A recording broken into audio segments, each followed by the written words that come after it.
Le pido por favor que vayamos al libro de Colosenses y vamos a leer este texto, quizás antes de entrar en materia. Colosenses, esta carta escrita por el apóstol Pablo, y vamos a leer en el capítulo 1. Si usted lo tiene, por favor póngase en pie. Colosenses 1, versículo 15 al 23. Colosenses 1 del 15 al 23. Dice la palabra del Señor: Él es la imagen del Dios invisible, el primogénito de toda creación, porque en Él fueron creadas todas las cosas, las que hay en los cielos y las que hay en la tierra, visibles e invisibles, sean tronos, sean dominios, sean principados, sean potestades. Todo fue creado por medio de Él y para Él. Y Él es antes de todas las cosas, y todas las cosas en Él subsisten. Y Él es la cabeza del cuerpo, que es la iglesia, el que es el principio, el primogénito de entre los muertos, para que en todo tenga la preeminencia, por cuanto agradó al Padre que en Él habitase toda plenitud. Y por medio de Él reconciliar consigo todas las cosas, así las que están en la tierra como las que están en los cielos, haciendo la paz mediante la sangre de su cruz. Y a vosotros también, que erais en otro tiempo extraños y enemigos en vuestra mente, haciendo malas obras, ahora os ha reconciliado en su cuerpo de carne por medio de la muerte, para presentaros santos y sin mancha e irreprensibles delante de Él, si en verdad permanecéis fundados y firmes en la fe, y sin moveros de la esperanza del evangelio que habéis oído, el cual se predica en toda la creación que está debajo del cielo, del cual yo, Pablo, fui hecho ministro.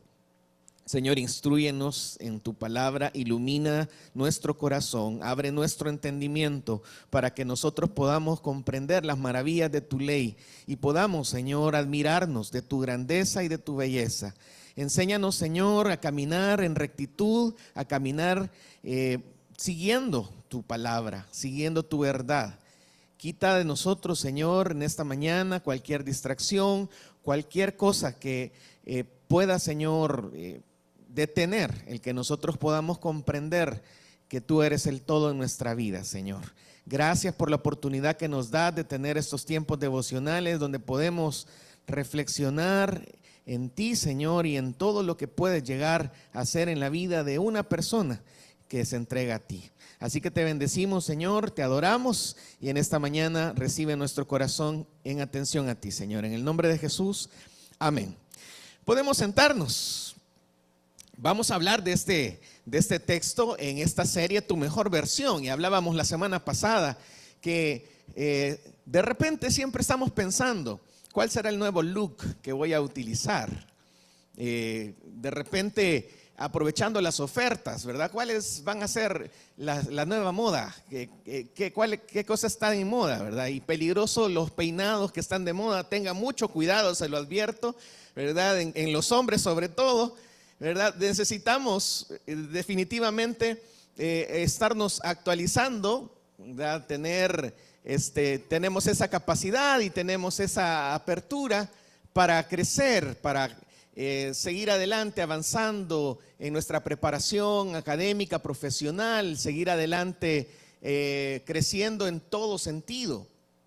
Pero sí debemos reflexionar en que en la actualidad hay una búsqueda tremenda, hasta desesperada, por encontrar quién soy y a dónde pertenezco.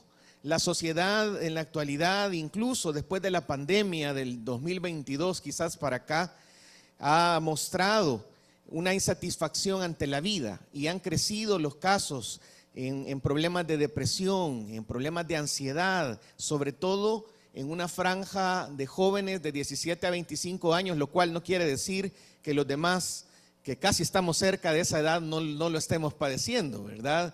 Es un punto central, es algo notorio, y de hecho nuestra universidad está dando bastante énfasis en atender a nuestros estudiantes para que podamos nosotros tener las herramientas y guiarles en medio de esta situación tremenda que está pasando en la actualidad.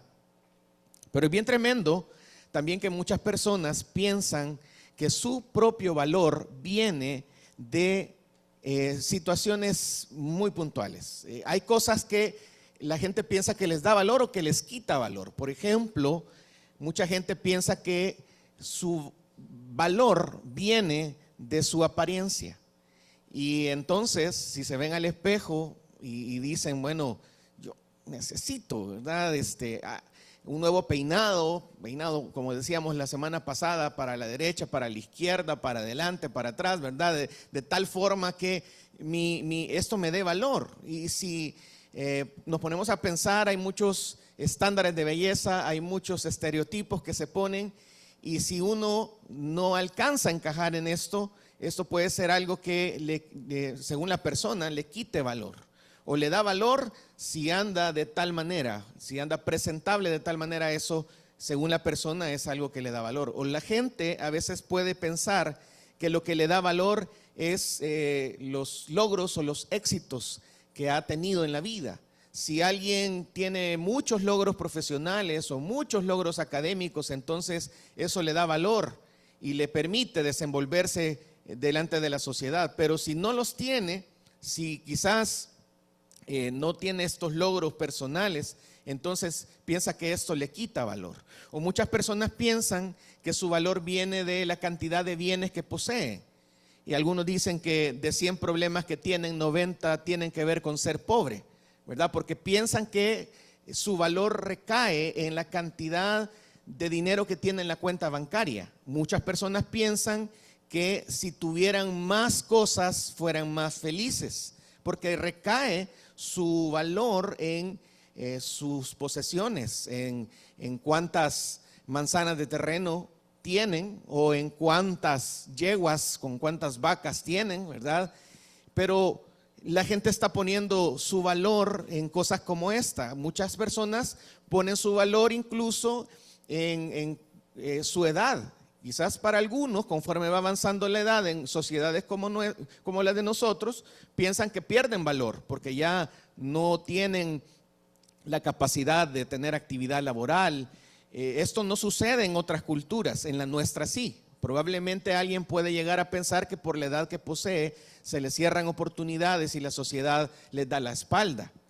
Algunos piensan que su valor viene de las situaciones personales, el contexto familiar, quiénes fueron sus papás, a dónde vive.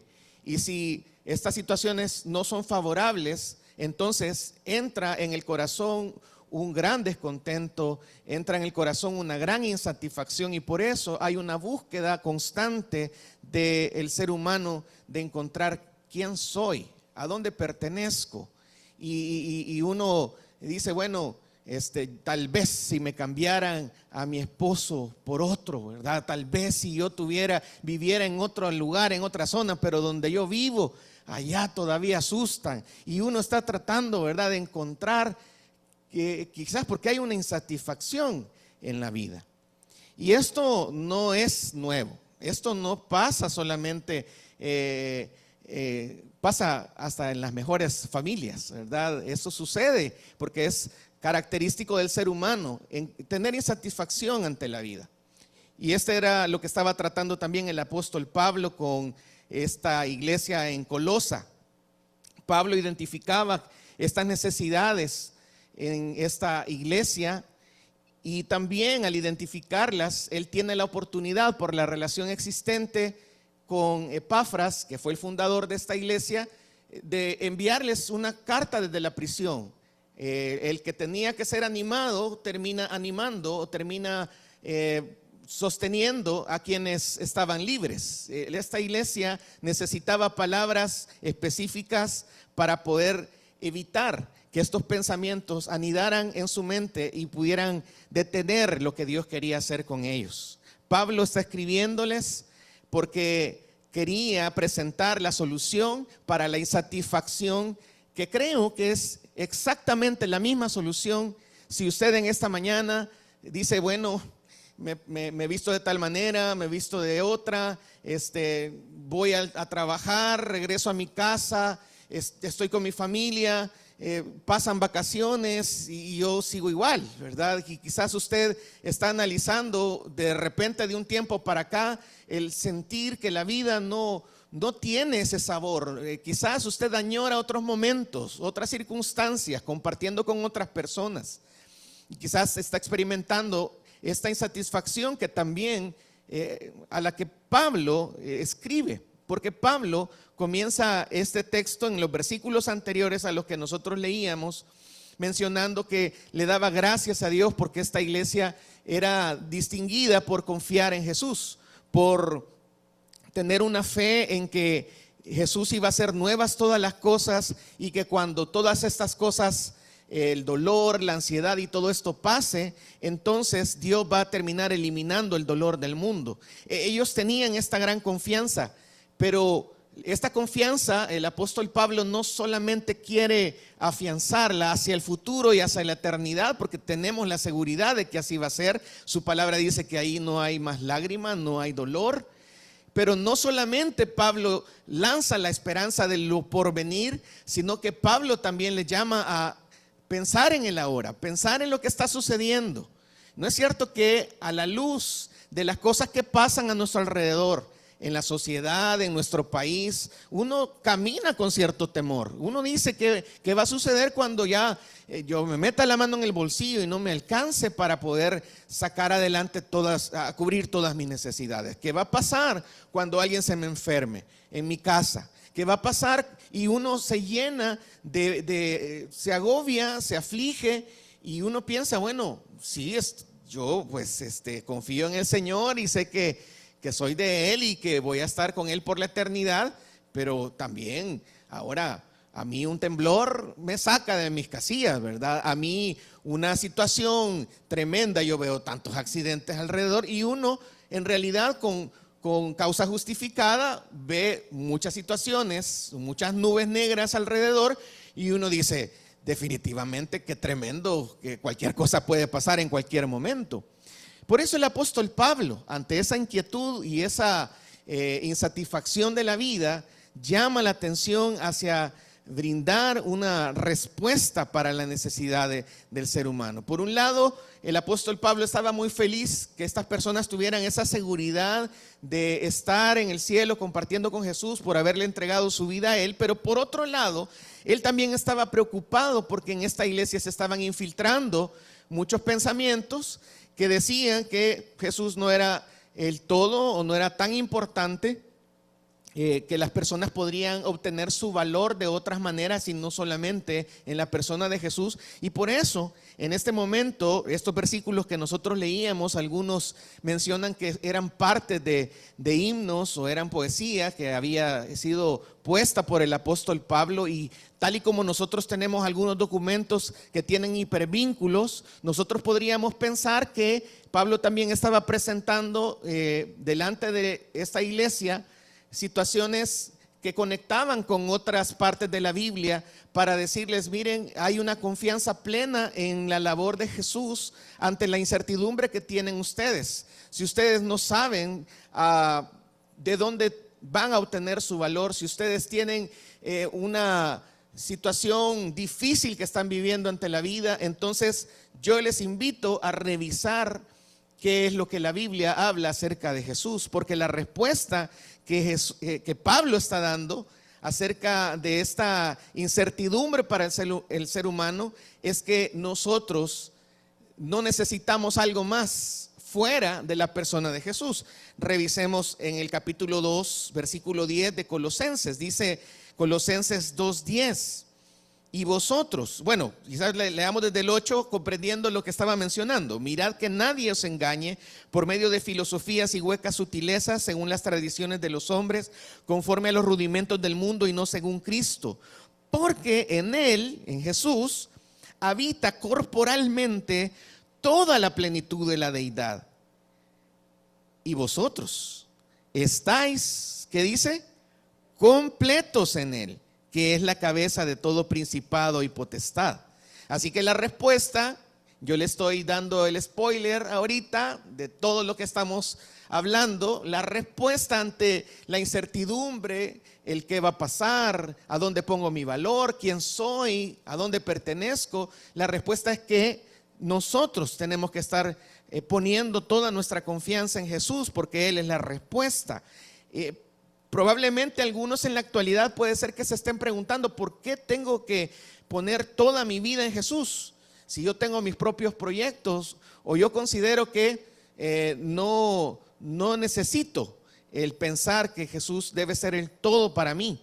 Y Pablo les enseña que esto no tiene sentido, porque nunca una persona va a encontrar plenitud de vida si su vida no es Jesús. Ese es el planteamiento que Pablo le enseña a esta iglesia en Colosa. Pablo le dice que no hay nadie, que no hay nada más alto que Jesús. Incluso en el versículo 9, la oración que Pablo hace es para que los de Colosa puedan entender y conocer más y más a Jesús. Dice, por lo cual también nosotros, en el capítulo 1, versículo 9, desde el día que lo oímos, no cesamos de orar por vosotros y de pedir que seáis llenos del conocimiento de su voluntad en toda sabiduría e inteligencia espiritual. Así que Pablo dice, yo lo que quiero pedir es que ustedes puedan comprender que Jesús es el todo para ustedes, que le conozcan más y más, porque cuando le conozcan y cuando comprendan quién es Él, entonces todas sus insatisfacciones se van a hacer a un lado, se van a disipar, no solamente para el futuro, en la eternidad, cuando estemos con Él, sino también ahora, ante todo lo que nosotros estamos viviendo. Por eso Él plantea tres cosas que quiero resaltar en el versículo 15, del versículo 15 al 17. Pablo les enseña acerca de la supremacía de Cristo. Y esta palabra supremacía significa un grado superior, una preeminencia, una superioridad jerárquica, lo más grande, lo más alto. Eso es Jesús. Por eso en el versículo 15 dice, Él es la imagen del Dios invisible, el primogénito de toda la creación. Y al mencionar que Jesús es la imagen del Dios invisible, es como mencionando que cuando vean a Jesús, cuando vean su obra, su ministerio, su muerte, su sepultura, su resurrección, cuando le vean a Él, ustedes van a estar viendo a Dios. Él es la imagen del Dios invisible. A Dios nadie le ha visto jamás, pero Jesús es la revelación de Dios. Él es Dios mismo. En la antigüedad, muchos reyes construían grandes ciudades, hacían grandes imperios, y en diferentes partes de esos reinos ellos ponían sus propias estatuas para que la gente que no estaba cerca de él todos los días pudiera saber quién era el emperador o el gobernante, para que supieran por medio de esa imagen quién era él. Y esta figura que Pablo está presentando es, nosotros podemos ver a Jesús y entonces podemos ver a Dios. Definitivamente, cuando nos ponemos a pensar en la Biblia, a dónde aparece este concepto, nosotros tenemos que irnos directamente al Génesis. Y cuando Dios crea al hombre y a la mujer, dice la palabra de Dios que fueron creados a imagen de Dios. Esta palabra imagen precisamente es que el ser humano fue puesto para que la creación, al ver al ser humano, pudiera ver la imagen de Dios. No era Dios, pero sí estaban proyectando como una figura que recordara quién era Dios. El punto crucial es que esta imagen, por causa del pecado, fue quebrada, fue rota, fue desfigurada, y por esa razón Dios, en su bondad, diseñó un plan de rescate, porque la imagen de Dios había sido rota. Y Dios entonces, en su bondad, planea venir y vino en Jesús, quien representa la imagen de Dios, a dar su vida en rescate por muchos. La misión de Jesús en la tierra fue no ser servido, sino servir y dar su vida en rescate por muchos. Si me acompañan al libro de Hebreos, esto también lo menciona el autor de Hebreos capítulo 1, y dice en el versículo 1, Hebreos 1:1, hablando acerca siempre de nuestro Señor Jesucristo, dice: Dios, habiendo hablado muchas veces y de muchas maneras en otro tiempo a los padres por los profetas, en estos postreros días nos ha hablado por el Hijo, hablando de Jesús, a quien constituyó heredero de todo y por quien asimismo hizo el universo, el cual siendo el resplandor de su gloria y la imagen misma de su sustancia, y quien sustenta todas las cosas con la palabra de su poder, habiendo efectuado la purificación de nuestros pecados por medio de sí mismo, se sentó a la diestra de la majestad en las alturas, hecho tanto superior a los ángeles cuanto heredó más excelente nombre que ellos. Si usted puede hacer un estudio personal acerca de estos versículos y va a encontrar muchísimo en lo cual usted va a aprender y va a conocer más acerca de nuestro Señor Jesucristo. Pero es exactamente lo que menciona el apóstol Pablo, similar también a lo que dice el autor de Hebreos. Dios se manifestó a través de la creación, a través de los profetas, pero nunca antes se había manifestado de manera tan clara como lo hizo por medio de la persona de Jesús. Él es el resplandor de su gloria, su imagen misma. Como cuando los reyes en la antigüedad para los documentos importantes ponían ahí un sello y quedaba impregnada esa imagen, y eso significaba que era algo oficial. Nosotros por medio de Jesús podemos ver a Jesús y ver a Dios. Él es definitivamente Dios, y dice también que Él es, en el versículo 16, si regresamos a nuestro texto base en Colosenses capítulo 1, versículo 16, porque en Él fueron creadas todas las cosas, las que hay en los cielos y las que hay en la tierra, visibles e invisibles, sean tronos, sean dominios, sean principados, sean potestades. Todo fue creado por medio de Él y para Él. Así que cuando Pablo está presentando estos argumentos, recordemos que Pablo está hablándole a personas que están expuestas a ideas equivocadas, de poner su confianza en las posesiones, poner su confianza en sí mismos, poner su confianza en otra cosa que al final termina fallando porque no es algo permanente, no es algo firme. Y por eso el llamado del apóstol Pablo es: si usted está insatisfecho con la vida, si usted no encuentra dónde recae su valor, entonces vea que Dios reconoce que usted ha fallado, reconoce su pecado, pero Él ha provisto a Jesús para que viniera en su rescate y pudiera entonces restaurar todas las cosas, le pudiera transformar a usted, pudiera cambiar su vida y le pudiera reconciliar con Él. Porque dice en el versículo 17: y Él es antes de todas las cosas, y todas las cosas en Él subsisten, y Él es la cabeza del cuerpo, que es la iglesia, el que es el principio, el primogénito de entre los muertos, para que en todo tenga la preeminencia.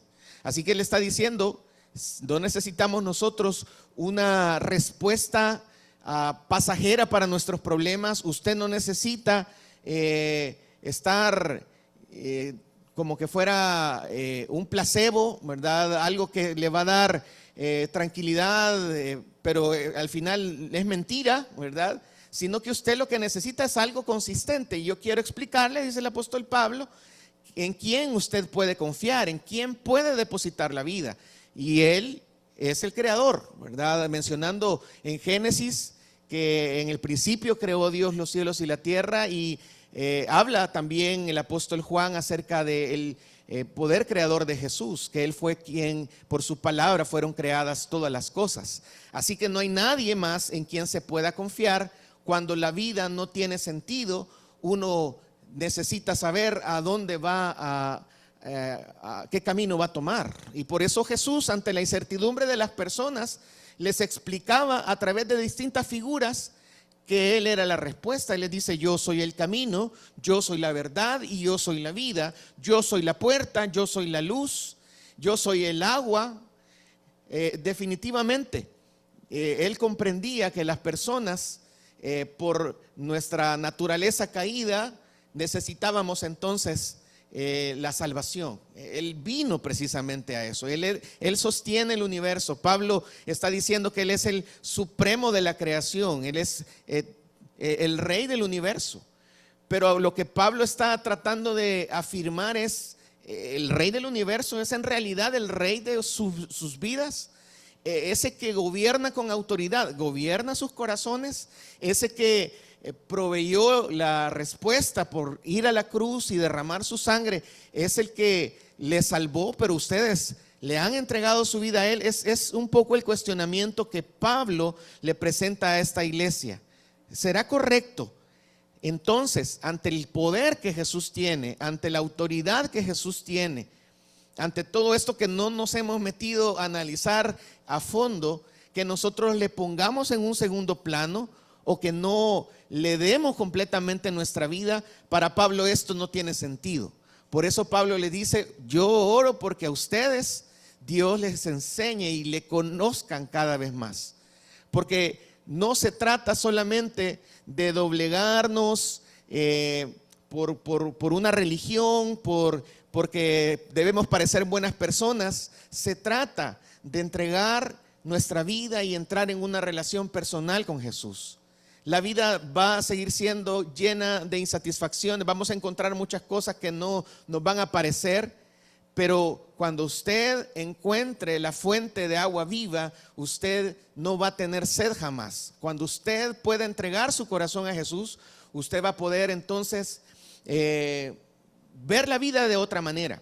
En este sentido, Pablo exalta a Jesús y reconoce la labor de reconciliación. Dice en el versículo 18: y Él es la cabeza del cuerpo, que es la iglesia, el que es el principio, el primogénito de entre los muertos, para que en todo tenga la preeminencia, por cuanto agradó al Padre que en Él habitase toda la plenitud, y por medio de Él, ¿qué hizo?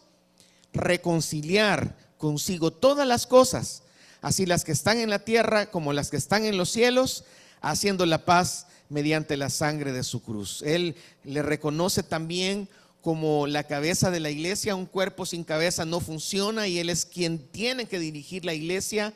A su manera es que tienen que hacerse las cosas, pero también menciona que Él es el primogénito de entre los muertos. La palabra primogénito no tiene que ver con ser el primero, sino que tiene que ver con el que tiene más poder o más estatus.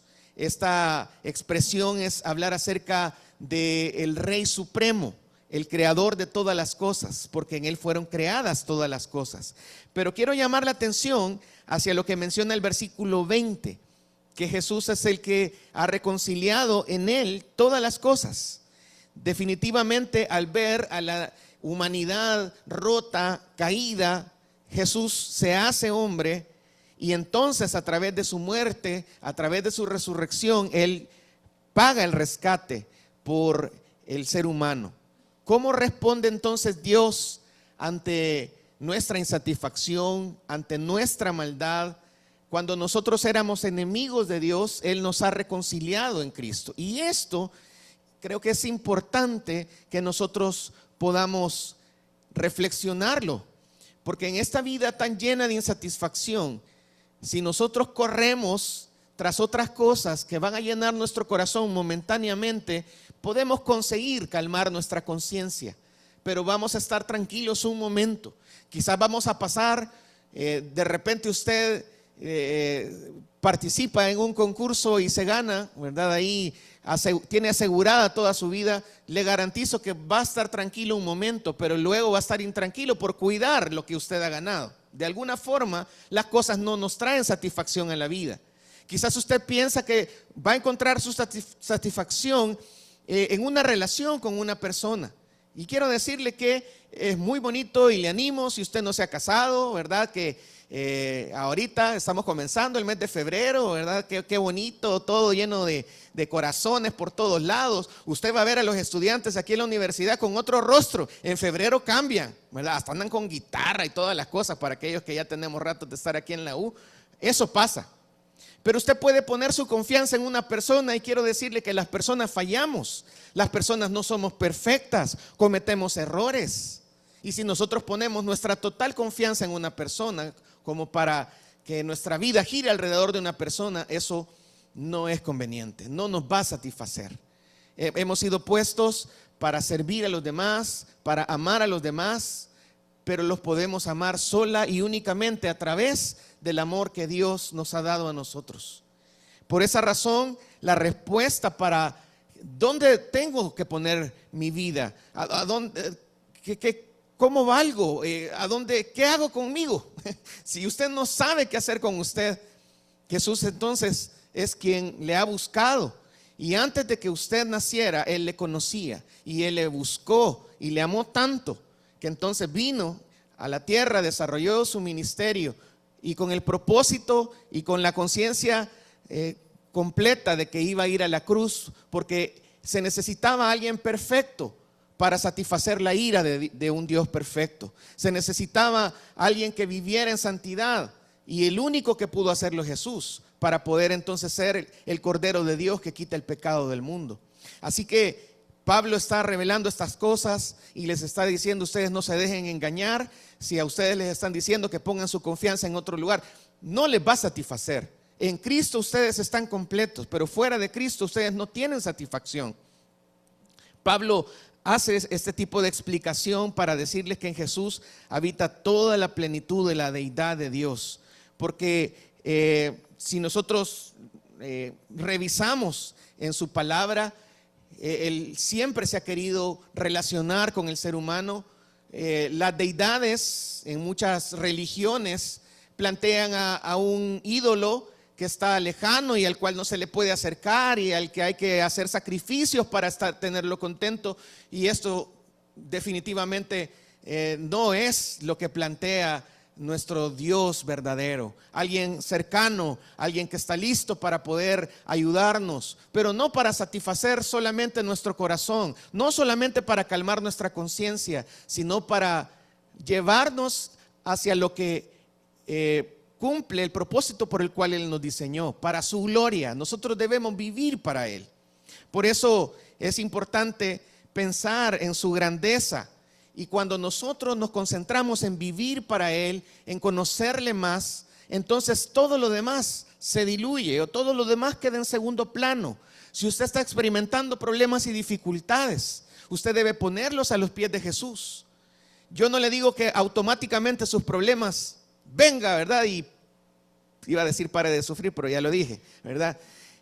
Y eso automáticamente se va a esfumar. Yo no estoy diciéndole eso.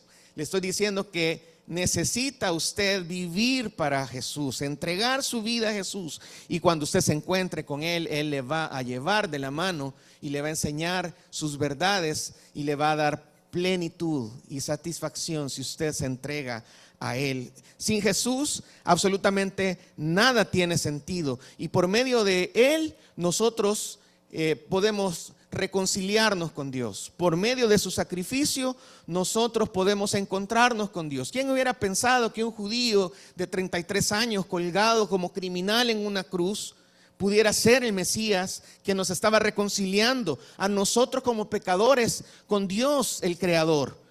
Por medio de la muerte de Jesús, por medio de su sangre derramada en la cruz, definitivamente nosotros podemos pensar que no hay otro lugar donde nosotros podamos ver el gran amor que Dios tiene por nosotros que en esa cruz. Porque ahí Él estaba derribando toda acta que se presentó en contra de nosotros. Él estaba quitando nuestro pecado, Él estaba perdonando el pecado de la humanidad, para que todo aquel que en Él cree no se pierda, sino que pueda tener vida eterna. Él nos ha reconciliado por medio de Cristo. Y tengo que correr ya en estos últimos minutos, pero definitivamente que al comprender esta reconciliación, algo tiene que cambiar dentro de mí. Jesús no puede ser solamente una parte de mí, no puede ser solamente el Dios de mis días domingos. Jesús no puede ser solamente con el que simpatizo sin entrar en una relación, sin conocer qué es lo que quiere para mí. Al comprender esto, Pablo la misma interés o la misma actitud con la que comparte este texto es la misma actitud que Dios tiene para con nosotros. Es que no podemos vivir un día más si nuestros ojos no están concentrados en Jesús. Por eso el autor de Hebreos en el capítulo 12 invita y dice: puestos los ojos en Jesús, el autor y consumador de la fe. Ahí es donde nosotros tenemos que poner nuestra atención. Si la vida nos agobia, si los problemas nos están botando, si usted ya no puede más, hay alguien que sí puede. hay alguien que sí le ha rescatado. Por eso la pregunta con la que quisiera terminar este tiempo es: ¿qué lugar tiene Jesús en su vida? ¿Es alguien, un buen ejemplo? No, es alguien que, yo conozco a gente que Jesús los ha cambiado. Yo conozco que se han vuelto un poco raros, ¿verdad? Pero yo veo que algo les ha calado. Es alguien así, ¿verdad? Periférico, que ahí está circundante, que anda por ahí. ¿O es alguien que usted busca? Alguien que con el que usted platica. Es alguien que usted conoce. ¿Qué tanto usted conoce a Jesús? Como lo plantea el apóstol Pablo. Él es la imagen del Dios invisible, el primogénito de toda la creación. En Él fueron creadas todas las cosas. Todo fue creado por Él y para Él. Él es antes de todo, todo subsiste en Él. Él es la cabeza de su cuerpo, que es la iglesia. Él tiene la preeminencia, en Él habita de forma corporal, total, permanente, la plenitud de Dios. ¿Qué tanto usted se relaciona con Jesús? Y en esta búsqueda continua del ser humano de tener una mejor versión, de ser una mejor persona, ¿qué tanto definitivamente usted ha decidido poner su vida a los pies de Jesús?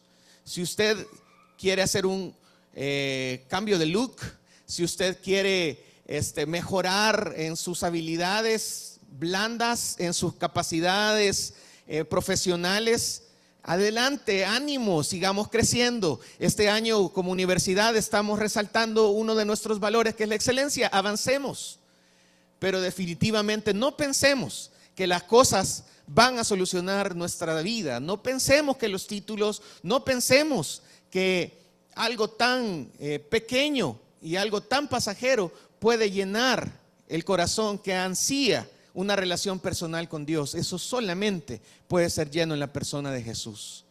Si usted quiere tomar una decisión, es algo muy personal. Usted puede buscar de Jesús, puede apoyarse también en otros que usted conozca que ya han entregado su vida a Jesús, pero esto es algo que hay que hacerlo y hay que hacerlo pronto. Si usted no tiene a Jesús en el centro de su vida, otra cosa está ahí. Si usted no entrega su vida a Jesús, usted va a entregar su vida a algo más o a alguien más.